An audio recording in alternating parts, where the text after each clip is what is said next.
আওয়ামী লীগের হেরাম দেখতে চায় জাহিদ পাড়া। যেটা পেতি পাড়া আছে না জাহিদ, এই জাহিদ পাড়া একটা সারা বাংলাদেশে তারা যে নির্বাচন করতে দেওয়া হয়, মেম্বার হইতে পারবে না, মুরগির একটা বাল ছিঁড়তে পারবে না। যে জাহিদ পাড়া, সে জাহিদ পাড়া বলে আওয়ামী লীগ কেন হেরাম দেখেন, আওয়ামী লীগ হেরাম দেখাবো জাহিদ পাড়ারে।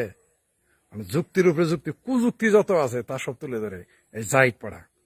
আর কাজ হইল মানে মুক্তিযুদ্ধ, বঙ্গবন্ধু, মাঝে মাঝে এখন মুক্তিযুদ্ধের পক্ষে কথা বলে, কিন্তু বঙ্গবন্ধু আওয়ামী লীগ নিয়ে যত চুলকানি, ভারত নিয়ে যত চুলকানি, মনে হয় যে ভারত, বঙ্গবন্ধু, আওয়ামী লীগ আর পাশায় সুতরা মাথা টলে দিয়েছিল কোনোদিন। তাই দেখবেন দিন শেষে তার বয়ানটা কি ভারত বিরোধী, হিন্দু বিদ্বেষী, মুক্তিযুদ্ধ বিরোধী।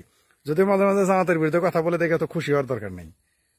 এরা কাজ কি, এদের কাজ কি? এই জাহিদ পাঠাদের চেহারাটা দেখছেন তো, মুরগির বাল ছিঁড়তে পারবো না। এই সুধীর ভাই কয় যে আওয়ামী লীগ হেরাম দেয়, আওয়ামী লীগ হেরামে জাহিদ পাড়ারা দেখাবে।